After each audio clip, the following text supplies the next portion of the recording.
Welcome to the discussion of moment distribution method. It is also a displacement method. That means our focus is unknown joint displacements from which we are going to find support reactions and then BMD etc.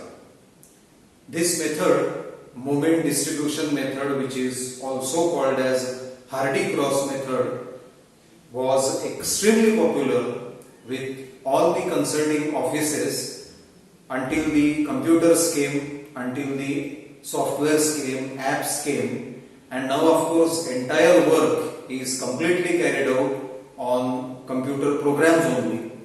However, this method is still used when you have a doubt about certain answer received, certain answer given by your computer program, by your app or your software. So very interesting method, most simple, methodical, iterative process of moment distribution method. But before directly going for the method, we will see a couple of definitions, couple of technical terms which we are going to use in our analysis. So the first one is rotational stiffness or stiffness factor. What we are observing here is a beam AB for which end A is a hinge support where facility of rotation is offered, and the far end B is a fixed support. If I want to rotate beam at joint A through an angle of theta, we are calling it as theta A, then the corresponding moment to be applied at joint A is 4 EI upon L into theta A.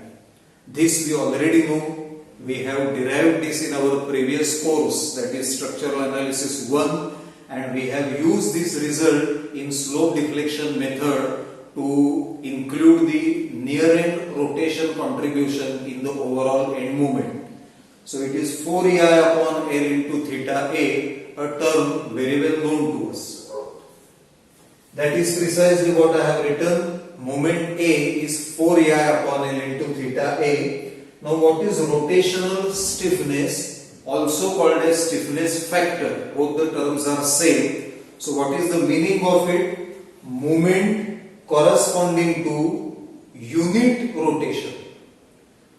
So 4 EI upon L into theta A is required for theta A rotation. So how much will be required for 1 radian rotation, for unit rotation? Obviously it is going to be 4 EI upon L into 1, that means 4 EI upon L. That is called as rotational stiffness or stiffness factor when the far end of the member is fixed, unable to move, unable to rotate, unable to translate. So what is rotational stiffness or what is stiffness factor? It is the amount of movement required to or corresponding to unit rotation of the near end when the far end is fixed. K, member AB. Stiffness factor for member AB, near end is A, far end B will be fixed, is equal to 4 EI upon L. For theta A is equal to 1 radian when far end B is fixed. So I hope this quantity is absolutely clear. Rotational stiffness or stiffness factor. Next term we are studying is carryover factor, popularly called as COF, abbreviated as COF.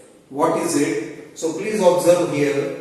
When I apply 4 EI upon L into theta A at one end, the moment reaction generated at the far end which is fixed is 2 EI upon L into theta A. Even this also we have used in our slope deflection method when we are expressing the far end rotation contribution, 2 EI upon L into theta A or theta B, as is the case.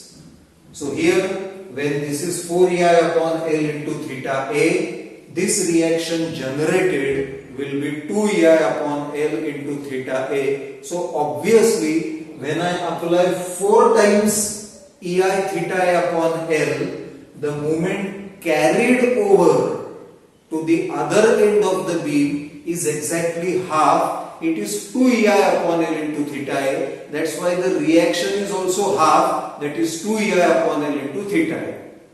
I repeat, when I apply 4 times ei theta A upon L, half of that moment eventually is carried over to the other end, which is a fixed end, and that is why in reaction you get same amount of movement generated, that is half the movement, half of what you are applying, that is 2ei upon L into theta A. Then for this beam where near end is hinge and far end is fixed, I am going to say carryover factor is half. Why half? Because the moment that I apply at one end, only half of it reaches at the other end, and that is what we are writing here. M of B is 2ei upon L into theta A. Same figure we have to refer to, that is equal to half of M of A. M of B is half of M of A. Moment MA induces half the moment at the far fixed end. Hence COF, carryover factor, is equal to half, and its meaning I have tried to write, that is fraction of moment carried by the beam from pin end to fixed end. So two terms we have studied. What is the stiffness factor or rotational stiffness? It is 4ei upon L. And what is carryover factor, COF? It is going to be half, that is fraction of movement induced at the other end of the original applied movement. Finally we come to distribution factor, abbreviated as DF. So what is distribution factor? Please observe carefully. This is a frame, and instead of writing AB, BC, BD, etc., I have just given member names as 1, 2, 3 for the sake of brevity in our expression. So here is a frame, and this joint between the two beams and one column is a rigid joint. And then what am I doing? I am applying a moment M at the joint, and the joint has undergone an anti-clockwise rotation of theta. So you can see these dashed violet colored lines where you are observing that the joint is rotating as a whole. So in each member, 1 as well as 2 as well as 3, the amount of rotation is same, that is theta. This is a very important point, and students should do well to remember this. We are not having at the rigid joint theta 1, theta 2, theta 3. It's not like that. The joint rotates as a whole, and you have same theta for member 1 also, for member 2 also, and for member 3 also at the rigid joint. Let I am writing K1, K2, K3 be the stiffness factors. What is stiffness factor? We already know.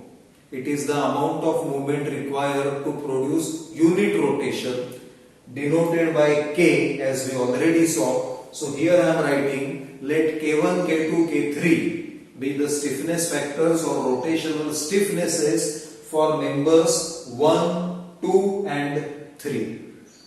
Then by superposition principle, I am simply saying that the stiffness of the joint or stiffness factor of the joint is going to be K1 plus K2 plus K3, and that is I am expressing as sigma K summation K.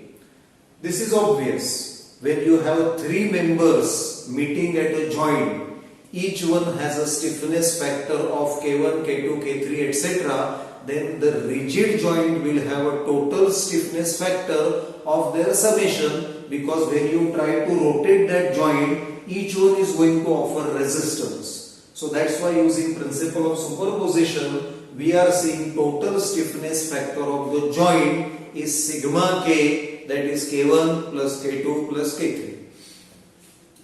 So we have moment M is equal to sigma k multiplied by theta. Very obviously, this is nothing but stiffness of the joint. This is the amount required to produce unit rotation. So the moment required to produce theta rotation will be that required for unit rotation multiplied by theta. So we are simply writing moment required to produce unit rotation multiplied by total rotation theta is my total moment applied, that is M is equal to sigma k multiplied by theta. If, and this is where I want you to observe very closely, if M1, M2, M3 are the moments absorbed by members 1, 2 and 3. What do I mean by that? When I apply M at the rigid joint, it is resisted by the joint or it is absorbed by the joint. Where will it go? It is going in the three members, member 1, member 2, member 3. So if M1 is the moment absorbed or moment resisted, you may call it whatever. If M1 is the moment absorbed by member 1, M2 is the moment absorbed by member 2, M3 is the amount, the fraction, the part of total moment resisted by member 3. So those are M1, M2, M3. Then we simply have M1 is equal to K1 times theta. This is again obvious. K1 is the stiffness of member 1. What is stiffness? It is the amount of movement required for unit rotation.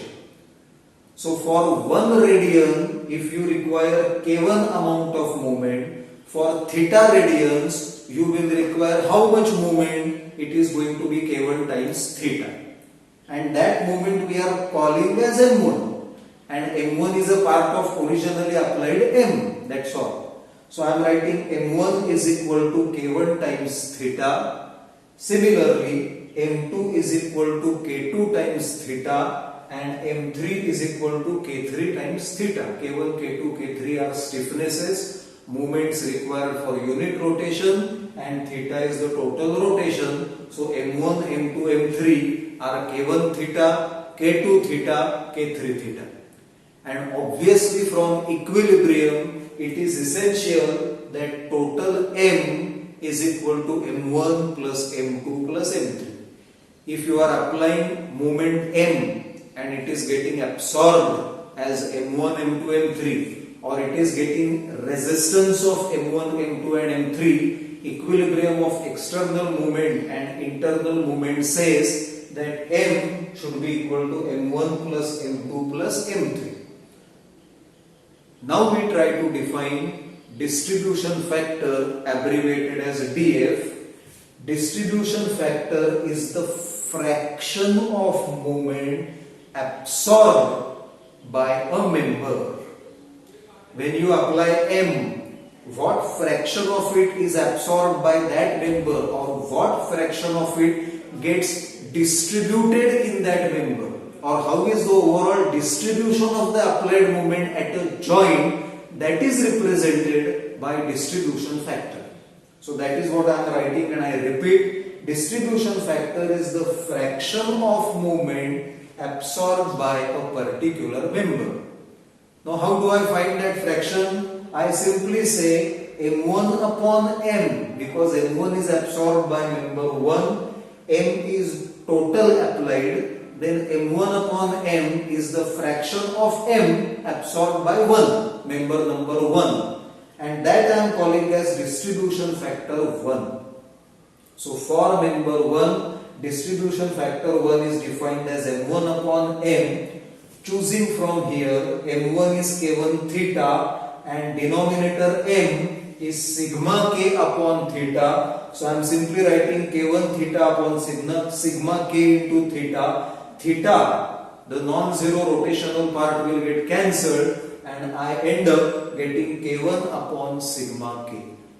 So what is distribution factor of any particular member? It is nothing but stiffness of that member divided by total stiffness of all the members meeting at that joint.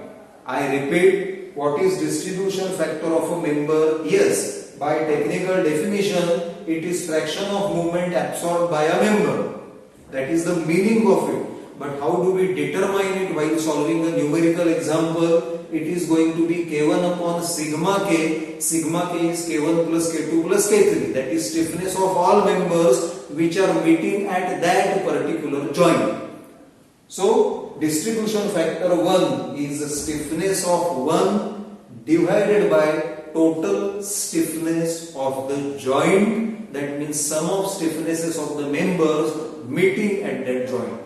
In the same fashion, I am writing distribution factor 2 is M2 upon M, the fraction absorbed by member 2, but that can be proved from these substitutions as K2 upon sigma K. The same way you will get K2 upon sigma K. Similarly, distribution factor 3 is M3 upon M, and that is equal to K3 upon sigma K, stiffness of member 3 divided by total stiffness of the joint. So all these terms that we are seeing, stiffness factor, then there is carried over factor or carryover factor, and there is distribution factor. All these terms, all these technical terms or definitions we are going to require in our moment distribution analysis, in our moment distribution method. So let's see our first continuous beam problem using moment distribution method. One of the finest techniques, a very interesting iterative method where you can achieve the results to any desired degree of accuracy. That means you may stop your analysis after a certain stage, or if you want it to be more refined, your results to be more accurate, you can even continue with your analysis. So as we progress over the problems, I will tell you exactly when to stop and what could be a thumb rule. So let's see our present problem, and I urge you to pay attention to this discussion, because henceforth we will be only focusing upon technique and practice. It won't be practical, it won't be possible to keep on discussing each and every step, because problems are going to be lengthy. Here we have a very short problem, a very small problem. Later on we will have lengthy problems where most of our time will be spent on solving the problem, on discussing the technique rather than discussing the concept involved. So many students are able to solve problem by MD method, but they are not knowing what is happening inside, what is actually happening, or what exactly it is that they are doing, they are not knowing. So that should not happen. You should have an idea from a simple problem that this is what I am doing, and then we can resort to relying upon technique completely. So here is the continuous beam ABC, span AB is 3 meters, not loaded by transverse force. Span BC is 4 meters, loaded with UDL of intensity 10 kilonewtons per meter. End A, end C, both are fixed, and that is what is making this problem a short one, that it's hardly 2 span beam and both the ends are fixed, so there is no slope, no deflection at 2 ends, so the problem will get over in just one iteration. But as we have more spans and as we have different support conditions, the problem will become more and more involved. Great, so that is the problem we are solving, and as I discussed just now, A and C have no slope, no deflection, so degree of kinematic indeterminacy is 1, and presumably the unknown displacement theta B is anticlockwise. So again, this is a displacement method. and our focus is unknown slopes, unknown deflections. Now let's start with the discussion. I first of all write step 1, parameters calculation. So which are the parameters that we require in this method? The first one is of course stiffness factors or rotational stiffnesses. The second one, distribution factors. The third one, carryover factors or carryover moments. And the last one, fixed end moments. Now out of that, fixed end moments calculations I have not shown because we have done this many a times in slope deflection method. Maybe next problem onwards I will show those calculations separately. Presently the focus is understanding MD method, moment distribution method. So I have written stiffness factors, and for member AB, that is K of AB, and for that matter K of BA. That means you look at AB, you look at BA, stiffness factor is going to remain same, and that is 4EI upon L. L, the span is 3 meters, so I have written 4 by 3 EI. Then I write about BC and CB. That is, since we are interested either ways, end moment AB, end moment BA, end moment BC, end moment CB. That's why as a practice, I am writing K of BC, K of CB is equal to 4EI upon L. The span L is 4 meters, so this will reduce hardly to 1 EI. Once stiffnesses are known for joint A, joint B, joint C, AB, BA, BC, CB, then we are going for distribution factors. What is a distribution factor? We have recently seen. What is stiffness factor? We have recently seen. So let us calculate distribution factor. Distribution factor BA, that means at joint B for member BA, we are considering span BA. And then distribution factor is of course K of BA upon sigma K, total stiffness at that joint, that is B. So develop a habit of writing like this so that you never go wrong, you never get confused. What should I substitute, which quantity should I substitute or write there. So distribution factor BA is K of BA upon total stiffness at B joint. K of BA I am choosing from here 4EI upon 3, and total stiffness at B will be this plus this, so that is 4 by 3 plus 1. I am assuming that this EI and this EI from numerator and denominator have got cancelled. Now this is possible provided your I is same, E is usually same. We don't go for different materials. But it is possible that this is given as I, this is given as 2I, 3I, 1.5I, something like that. In that case, these calculations have to be done more carefully. So assuming that EI is getting cancelled from numerator and denominator, I solve this. This is 4 by 3, this is 4 by 3 plus 1. So this calculation is coming out to be 0.57. What is the meaning of this 0.57? Distribution factor for BA is 0.57 means whatever moment you apply at joint B, 57% of that moment will be absorbed by BA, remaining will be absorbed by BC. Try to understand continuous beam, portion BA, portion BC. BA will absorb 57% means 0.57 times that applied moment. And the remaining moment will be absorbed by BC, the remaining portion of the same beam. I go ahead with distribution factor BC now. That is K of BC, which we have calculated here as 1 times EI. If you want, I will write here actually, this is going to be of course 1.33 EI or 4 by 3 EI, and this is going to be 1 times EI, so I am simply writing it as EI. So I write here distribution factor BC is equal to K of BC upon summation of all stiffnesses of the members meeting at B. So it is going to be 1 times EI upon, of course, denominator for the same joint will remain same, that is 4 by 3 plus 1. this plus this, and then this turns out to be 0.43, it is obvious that this plus this should be 1. For the simple reason that you are going to apply moment at B, 57% will be absorbed by BA, so remaining 43% will be absorbed by BC. So that is why this summation should come out to be 100%, or it should always come out to be 1. So that is a small cross check students can take for stiffnesses, or rather distribution factors found at a joint. Their sum should be 1, so they are on the right track. Distribution factor AB. This is very interesting. Please observe what is happening.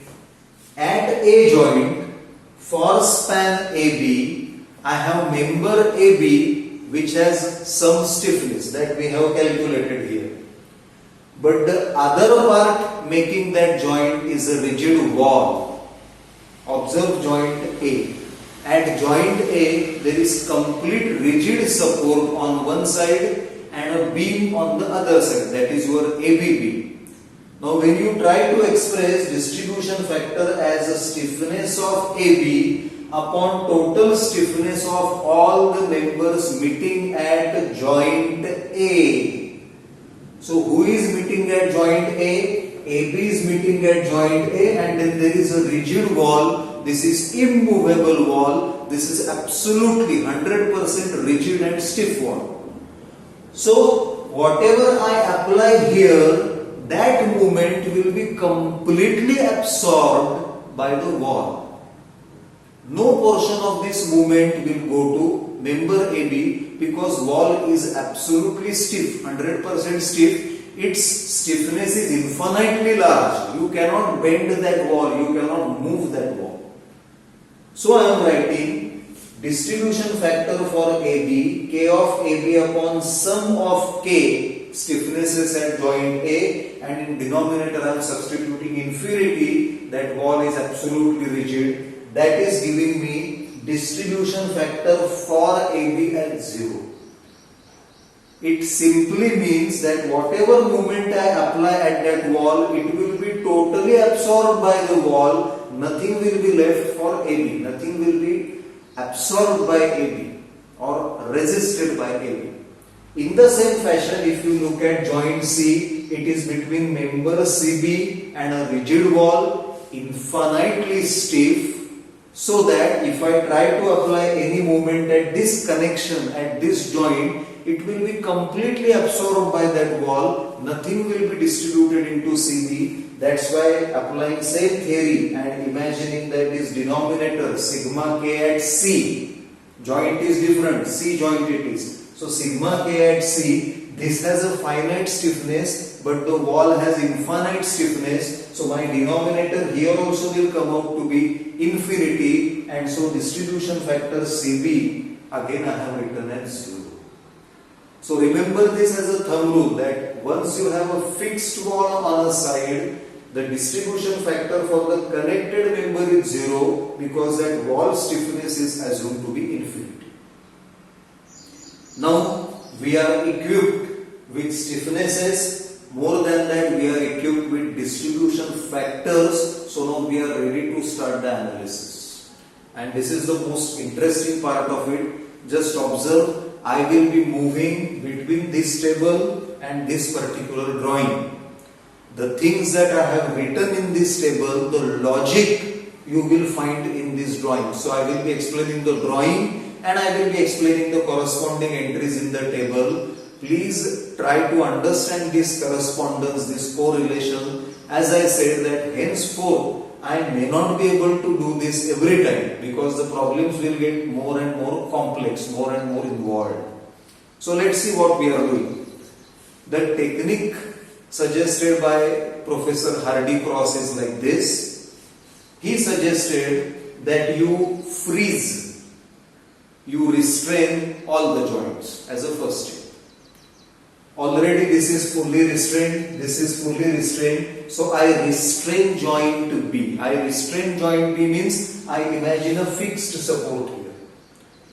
When I imagine fixed support at B, because of this loading, there are going to be some fixed end moments. this is 13.33 kilonewton anti-clockwise, this is 13.33 kilonewton meter clockwise. We are aware how to calculate these moments. Fixed end moments we have solved so many times.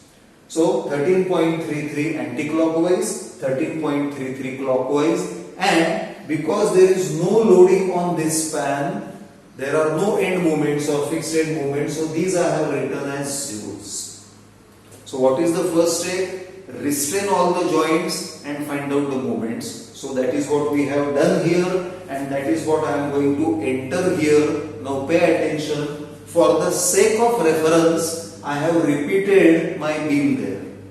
Every time we won't be able to do this. So again, for clear or better understanding, I have done it once. I have shown the same beam, I have copied the same beam, and I have written here joints A, B and C. Perhaps I may write here also that this is my first entry in the table, joints A, B and C. Exactly below A, B and C, I have drawn 3 vertical lines making 2 columns. Actually 3 columns, because here I am writing some description and here I am going to enter my numbers, my figures, my values. So exactly below A, below B, below C, I have got 3 vertical lines. What is the next entry in my table? It is member. Because when you think of joint B, there are 2 members. There is BA, there is BC. If it's a longer continuous beam with 2-3 intermediate supports, there would be many such 2 members meeting at each joint. So after joints A, B and C, I have written member AB. Of course, the other member is this wall. So I need not mention it. Okay, I have not mentioned this wall, but at joint I have mentioned AB. At B there is member B and there is member BC, so those 2 names I have written. At C again we have member CB and infinitely stiff wall, so I am not writing about it, so I have just mentioned CB. Don't write BC there. In general, calling that beam BC is okay, but when we are analyzing it by slope deflection or moment distribution or any method, BC, CB will make a difference because we are calculating end moments. Next step I have written distribution factor, and those we have discussed here. At the rigid walls, distribution factors for the connected members are 0. That is, AB will not absorb any moment applied at joint A, CB will not absorb any moment applied at joint C. So distribution factor here and here are 0. However, as per these calculations, this is 0.57, this is 0.43. So the same I have repeated here. For BA it is 0.57, for BC it is 0.43. This was not what I have already discussed in my drawing. This was just preliminary discussion, just compiling the information, just getting the data over there. And now I start with what I was talking about here earlier, that Professor Hardy-Cross has suggested restrain all the joints and find out what are the moments. So we restrain all the joints and we find this moment to be clockwise 13.33, this moment to be anti-clockwise 13.33, this is 0, this is 0. So the same thing I have copied here, and that is my beginning of the analysis after writing the data. Fixed end moments, MFAB is 0, MFBA is 0, MFBC is anti-clockwise 13.33, MFCB is clockwise, so negative 13.33. Great. Now what is wrong in this? I will point out what is wrong. What Professor Cross says, that look at this joint. This is nonsense. Nonsense means we are all aware that M of BA and M of BC should be equal and opposite. We always write joint equilibrium equation at B point, MBA plus MBC should be equal to 0. So M of BA should be equal and opposite of M of BC. That means if this is 13.33 correctly, this has to be negative 13.33, then only that joint is balanced, then only the entire beam is in equilibrium. But it is not happening like that. You are getting 0 here, you are getting 13.33 here. They are not equal and opposite. So Hardy-Cross points out that that means the joint is not balanced. You have restrained the 3 joints, but you are not getting the correct balance. So what he suggests, there is an imbalance of 13.33. There is, what is the difference between these two movements? The difference between two movements is the imbalance. It should have been minus x and plus x, or plus y and minus y, but you are not observing like that. So there is imbalance. How much is imbalance? This minus this is obviously imbalanced. So positive 13.33 is imbalanced. In excess, it is more. So he suggests apply clockwise means negative, anti-clockwise means positive. The difference is positive. So he says apply minus 13.33 means clockwise 13.33 movement at that joint to achieve balance. Allow me to repeat this. This is most interesting and this is very important that you understand it here, because later on we will just be writing tables, making calculations and finishing problems. We won't be doing this business again, but actually this is the heart and soul of the method. This is something even a computer can do, but this is something where you have that understanding and you have that happiness and that satisfaction and that thrill and that pleasure of knowing what is happening, what am I doing. So what he says, there is an imbalance of 13.33 for the balance of the joint. For the joint to be balanced, he says you apply negative 13.33 and see if you get the balance. Apply and check. So that is what I am doing. In the next drawing it is shown clockwise 13.33. I am applying externally to balance that joint, and the same thing I have written here in this rectangle, that I am applying minus 13.33 at that joint. What will happen to this minus 13.33? That is where these distribution factors will come into play. When I apply minus 13.33 kilonewton meter at joint B, 57% will be absorbed by member BA, 43% will be absorbed by member BC. So that is what I am showing in my next diagram of 13.33 clockwise. Member BA is absorbing 7.6 and member BC is absorbing 5.73.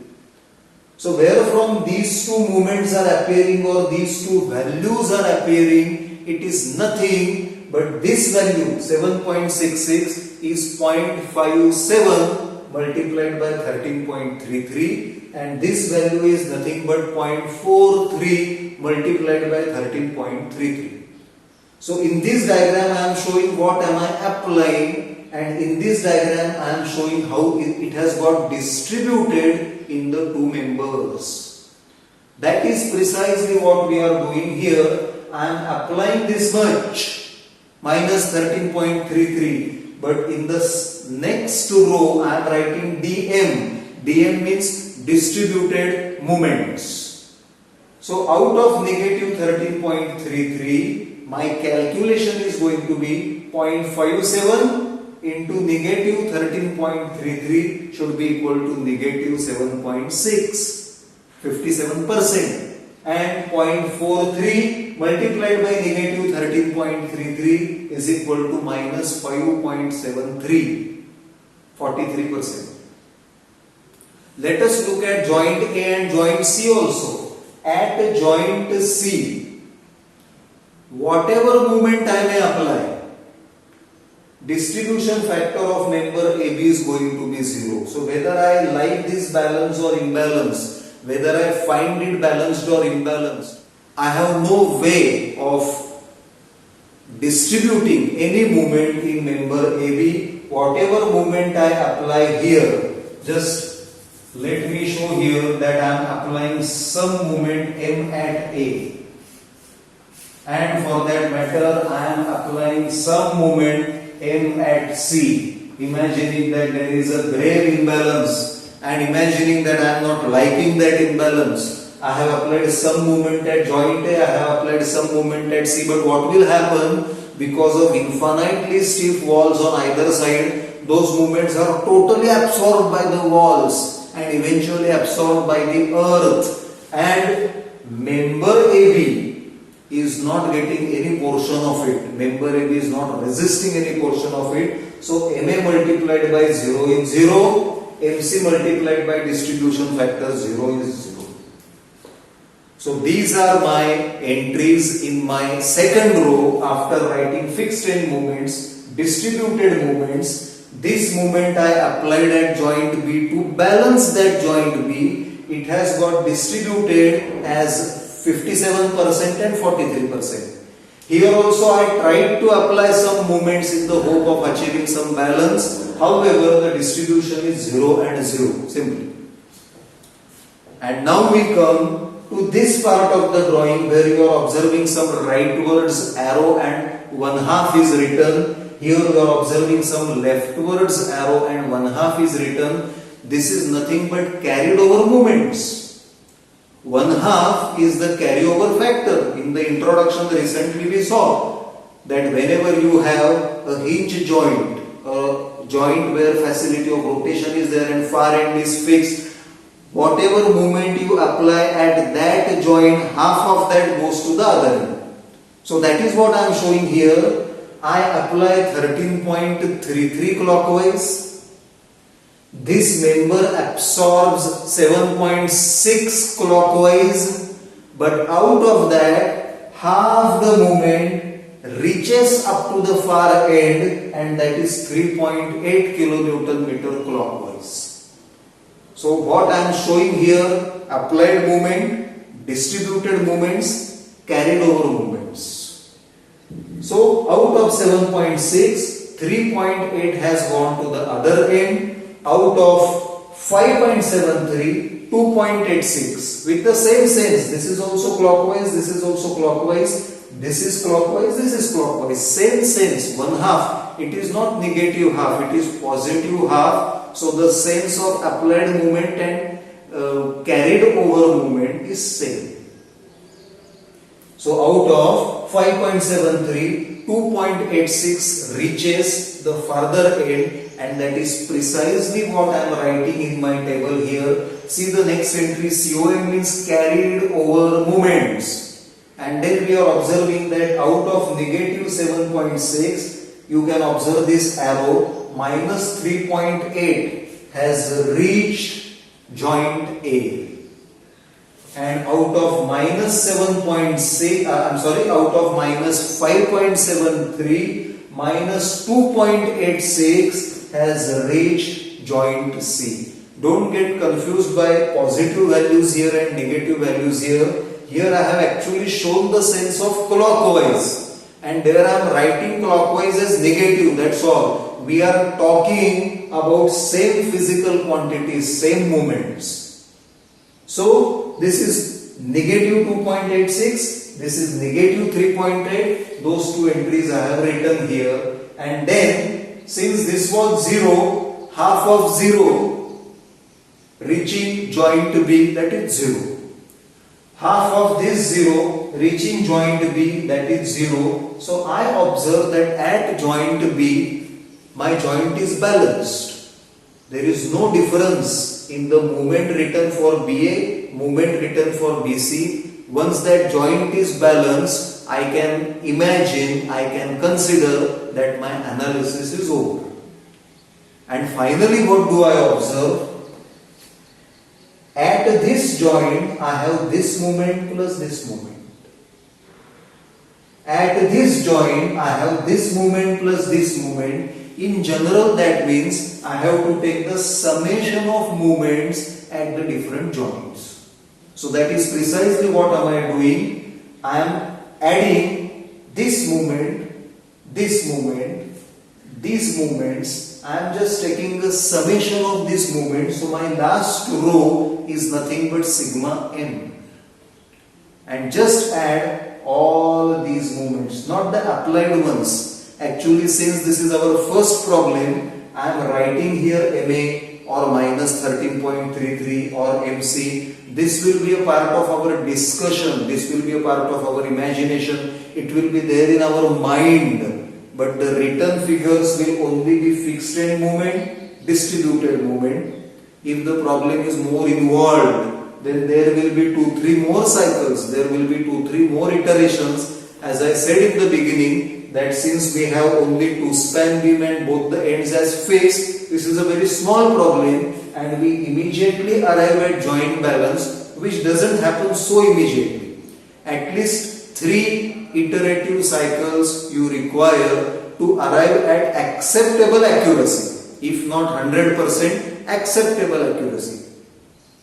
So I add this plus this plus this, I get this answer. I add this plus this, mind you, not this.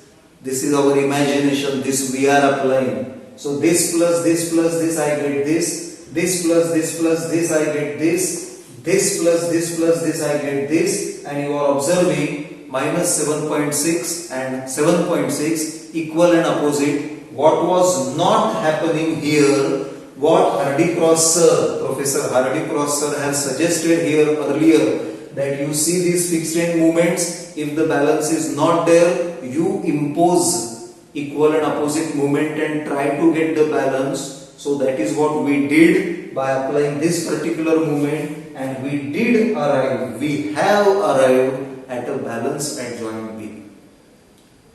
So this is mind blowing, this is fantastic, this is like a miracle, this is some magic. That you restrain the joints, you find that there is imbalance, try to apply equal and opposite movement, it will get distributed as per the distribution factor, it will get carried over to the other ends, iterations will take place, same thing you have to repeat a couple of times and you do eventually arrive at an acceptable level of equilibrium or accuracy or balance.